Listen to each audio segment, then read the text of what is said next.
Buenas noches, edición número 405 de Entre Ustedes y Nosotros. Buenas noches, Osvaldo. Buenas noches, Jorge. Terminábamos el programa de la semana anterior señalando la necesidad que existía de que la ciudadanía se pronunciara en el famoso 18A, en esta marcha que realmente fue multitudinaria, y por más que se la quiera degradar, tanto en su calidad como en cuanto a su cantidad, hay hechos que son absolutamente incontrastables. Lamentablemente la Policía Federal Argentina ha caído también en la manipulación de las estadísticas como lo hace INDEC, y señaló que solamente 130.000 personas se habían congregado en los distintos puntos del país. La cifra, los diarios extranjeros señalan que supera los 2 millones de personas que en todos lados se manifestaron con consignas, por cierto, muy claras, en forma espontánea. La Policía Metropolitana mismo ha dicho que la suma sería de aproximadamente 1 millón de personas, pero lo conmovedor de todo esto es que hubo un pueblo que se pone de pie y que no se pone de pie cuando le tocan el bolsillo, como bastardamente lo quiso señalar el ministro Julio De Vido al decir de que esto era gente que no podía ir a Miami, que por eso protestaba.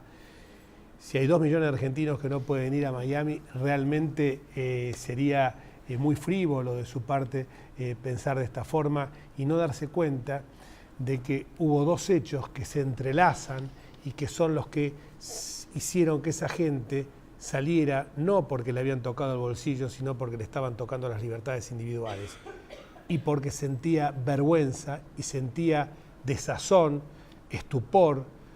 No quiero emplear la palabra asco, pero realmente también esto se dio en esa muchedumbre en la cual tuve la posibilidad de participar, porque esa gente, después de haber visto el programa de la Nata, que puso al descubierto realmente lo que está ocurriendo en estos momentos en la Argentina y lo que ha ocurrido en esta década ganada, y yo creo que es década perdida por el kirchnerismo, que es la acumulación obscena de poder, y esto también con un sentido patrimonialista del Estado, confundiendo lo que son bienes públicos con bienes antes gananciales, ahora de una familia, y por supuesto con personeros, como el caso de Cristóbal López y de Lázaro Báez. Se quiso confinar a los programas del espectáculo, de la tarde, esta cuestión señalando la relación que dos personas realmente,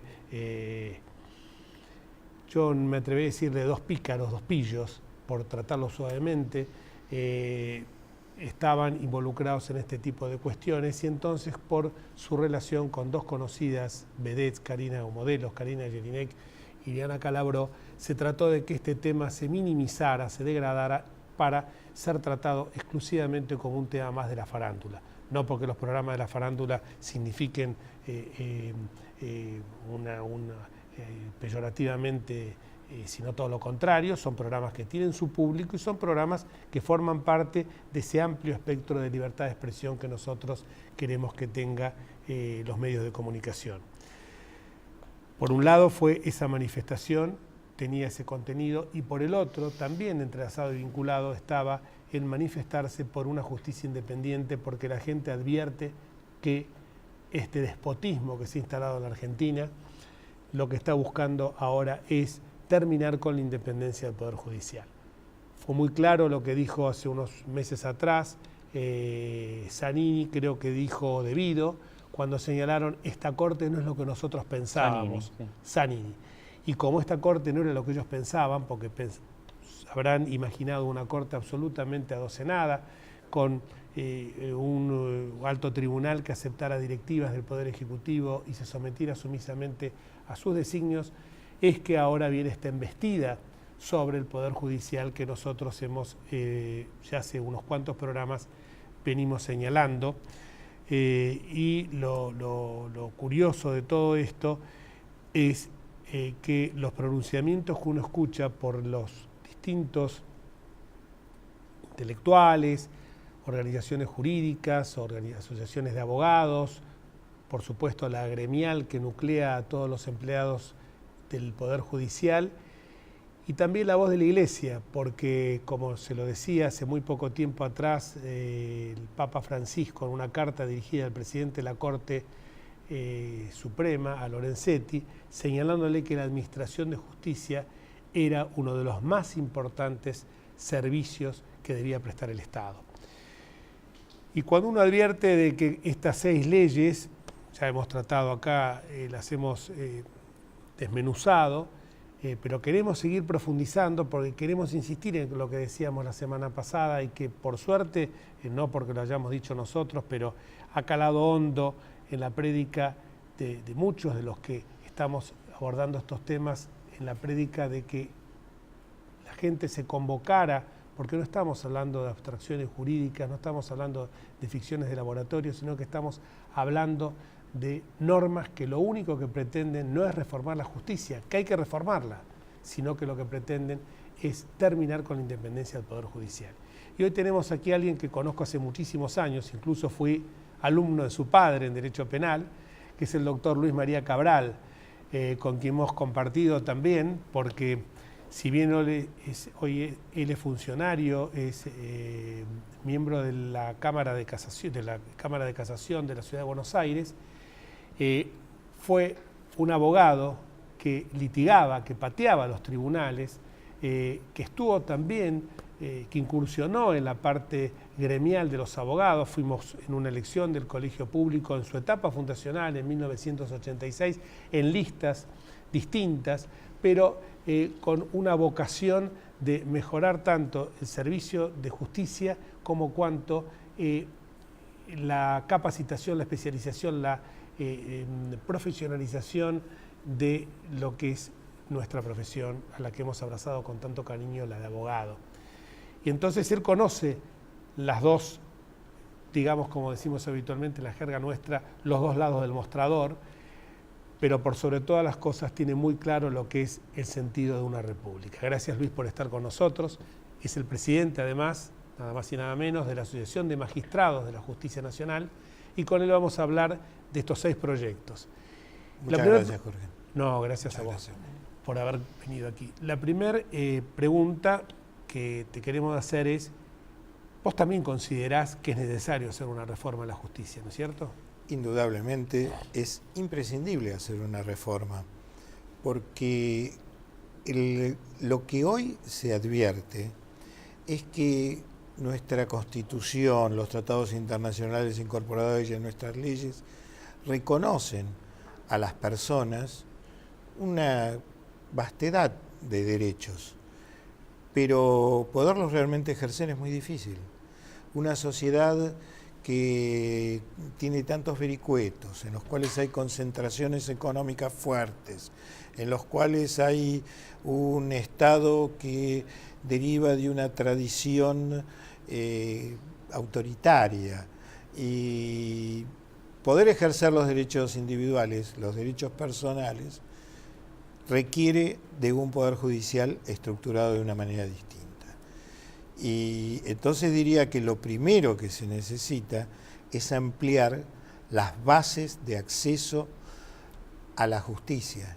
Se necesitan más jueces en las bases mismas para poder acceder a la justicia y no procedimientos más extensos, más instancias, que es uno de los proyectos. Uno de los proyectos al crear las cámaras de casación. Exactamente, que lo que hace, no porque no puede haber cámaras de casación, pero no pueden ser una tercera instancia.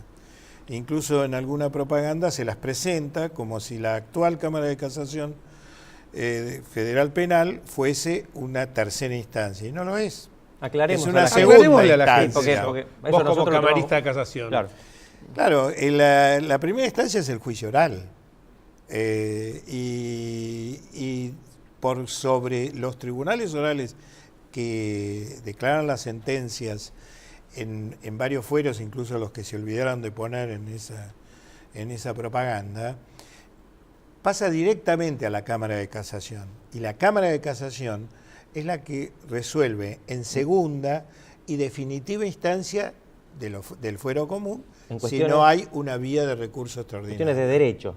En cuestiones de derecho, pero aunque hoy en día se ha ampliado al control amplio de la sentencia en materias de hecho y prueba, porque es cierto que hoy en día no se puede diferenciar lo que es hecho y prueba de lo que es derecho. Eso se ha consolidado como criterio, y lo que se controla también es la logicidad de la sentencia. Entonces prácticamente es una alzada, una segunda instancia como en cualquier otro fuero. Que no era, creo, la idea original, que era más circunscripta a los temas de derecho. La idea original era que fuera exclusivamente una cuestión de derecho, y aquí se lo ha ampliado porque justamente la segunda instancia que garantizan los tratados internacionales hablan de que se puede revisar la condena, que toda condena puede ser revisada. Y esa revisión implica una revisión amplia.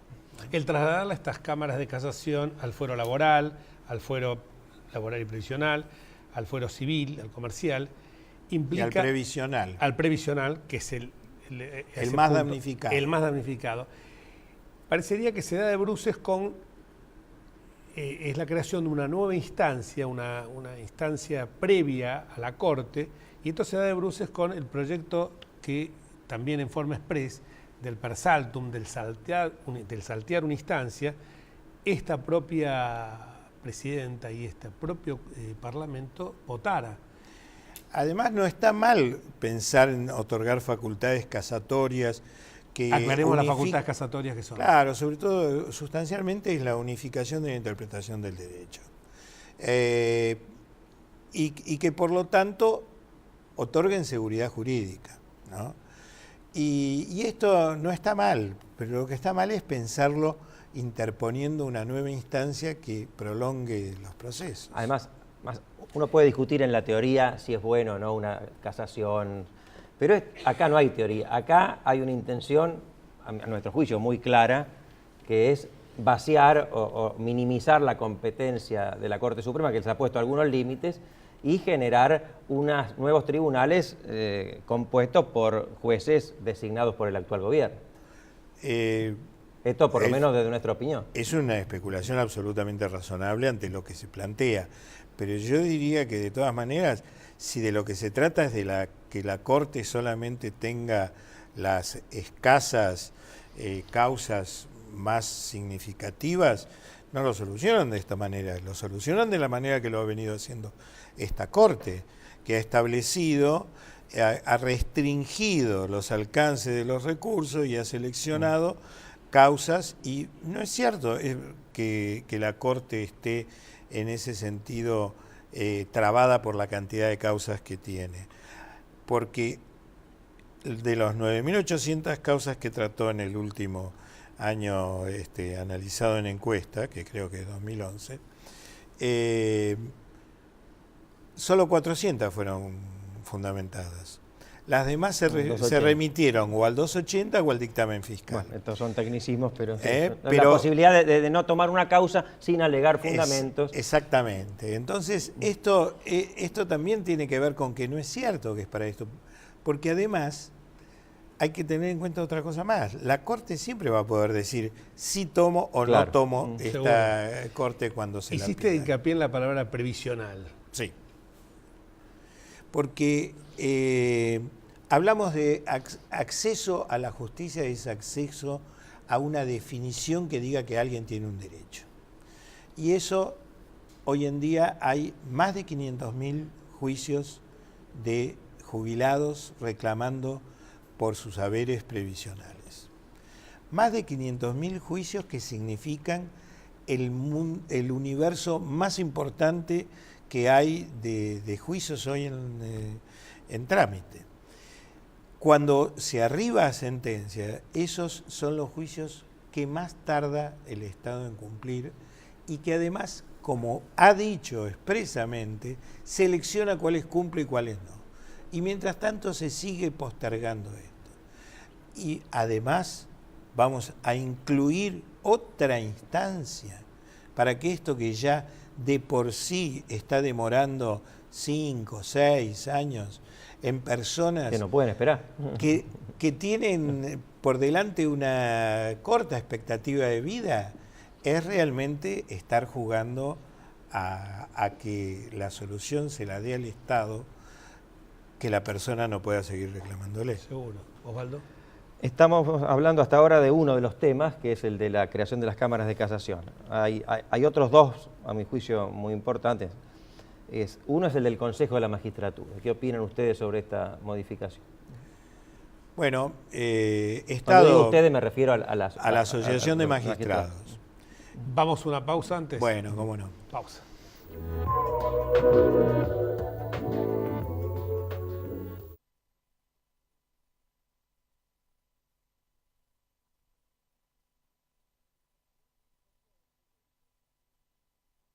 Estudia con los que saben. Carreras cortas con salida laboral. Consultor inmobiliario, tasador, martillero público y corredor. Presencial y a distancia. Instituto de Capacitación de la Cámara Inmobiliaria Argentina. www.isi.edu.ar.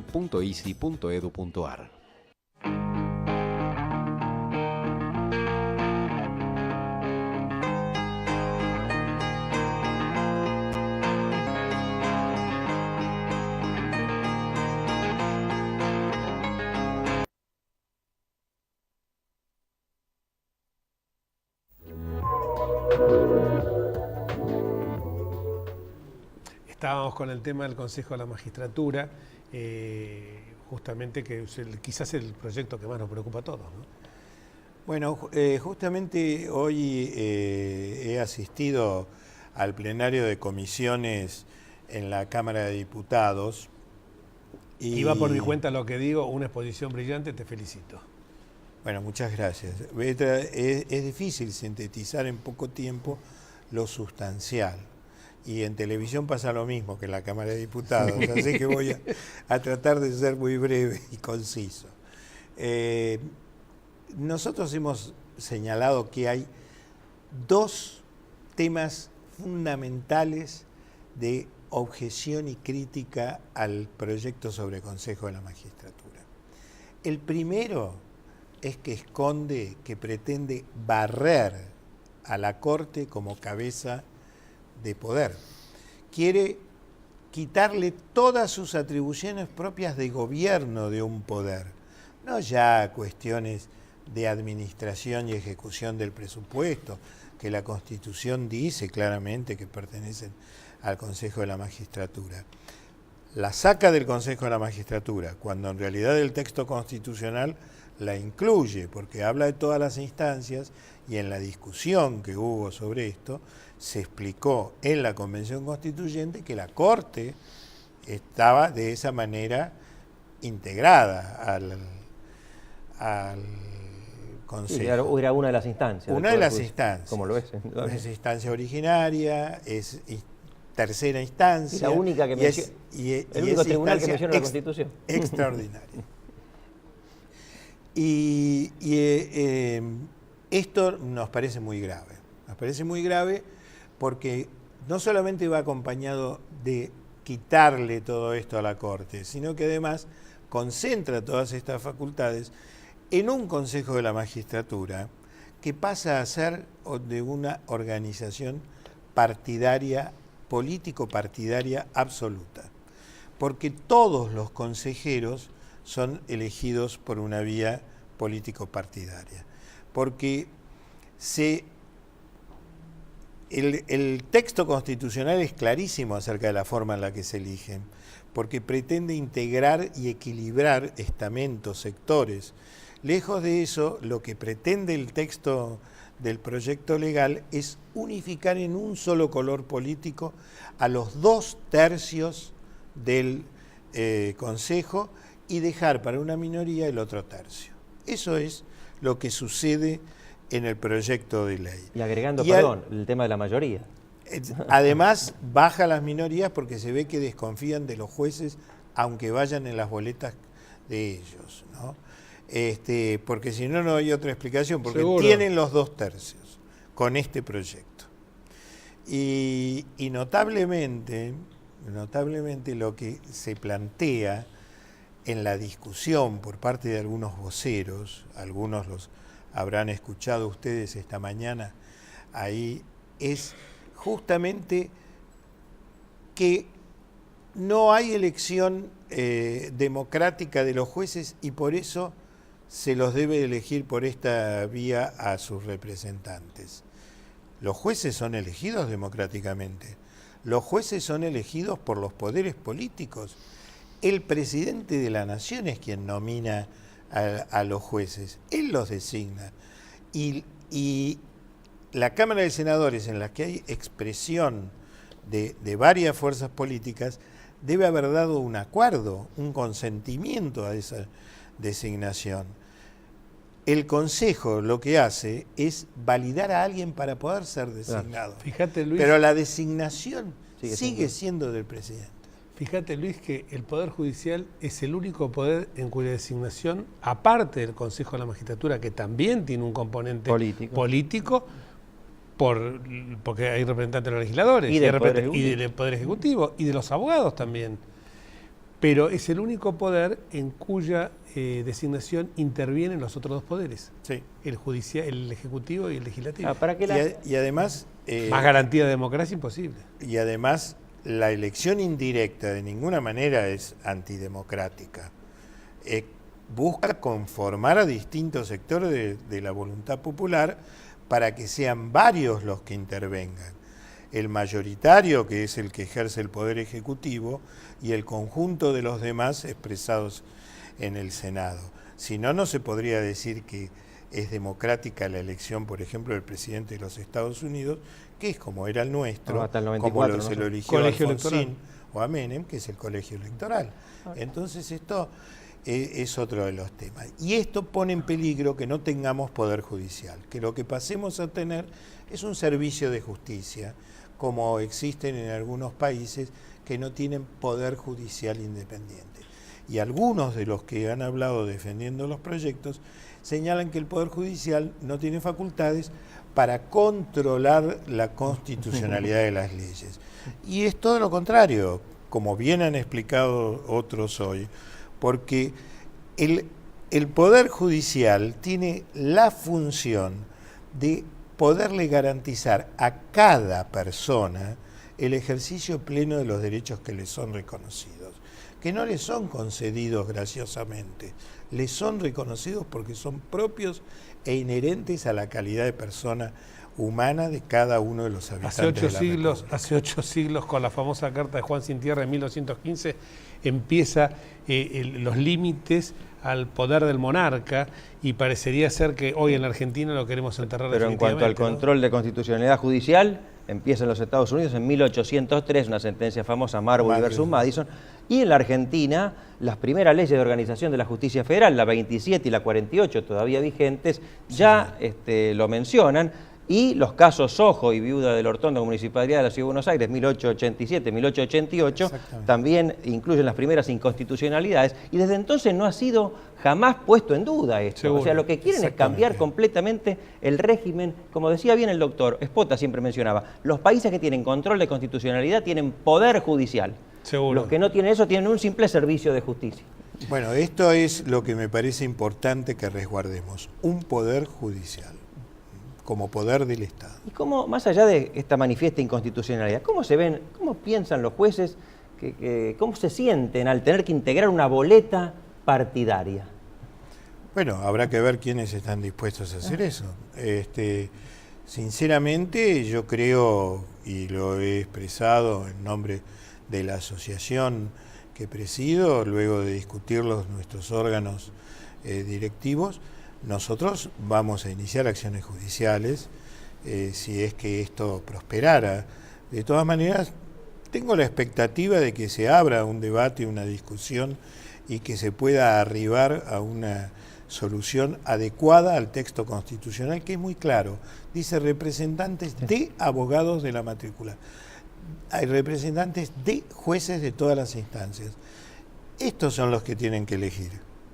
Vos hablabas recién, y esto se vincula con otros proyectos que también es objeto de una dura crítica, hablabas de resguardar los derechos. Justamente el proyecto que se refiere a esto, el proyecto que quiere limitar las cautelares. Sí, en primer lugar señalemos que esta es una historia que se ha ido construyendo en más de 100 años, de los derechos de la persona frente al colectivo, frente al Estado, frente a las mayorías. Y que se ha consolidado no solamente entre nosotros en la Argentina, sino en el colectivo americano, en lo que es la Convención Americana de Derechos Humanos, en la imposición que establecen los tratados internacionales de que debe haber un recurso fácil y sencillo, usa esas palabras, sí, para poder ejercer los derechos frente al Estado. Y en segundo lugar, digamos que también estos tratados internacionales establecen como obligación de los jueces dar una tutela efectiva de sus derechos, lo que se llama la tutela judicial efectiva. Así que yo creo que realmente es cierto que uno no cree que una medida provisoria, como siempre es una medida cautelar, deba ser la que resuelva la cuestión de fondo. Debe haber pronunciamientos sobre el fondo y debe buscarse que esto sea lo antes posible. Mientras no se pueda llegar a ellos, los jueces van a seguir estando sometidos a la obligación de tutelar el derecho para que no se frustre, porque de lo contrario, llega el momento de la sentencia y no está más la posibilidad de ejercer ese derecho. Y esto es, en todo caso, lo que también hoy se ha escuchado, que todos los expositores, más allá de algunas chicanas que sufrieron algunos por parte de algún legislador, todos los expositores coincidieron en cuanto a las características que tiene el derecho cautelar, que es un derecho relevante y de ninguna manera secundario, y que tiene que ver con los derechos inherentes a la persona humana, al individuo. Esto es muy importante tenerlo en cuenta, porque no se trata acá, como a veces se dice, de derechos de minorías privilegiadas. No, se trata del derecho inherente a la dignidad de la persona humana.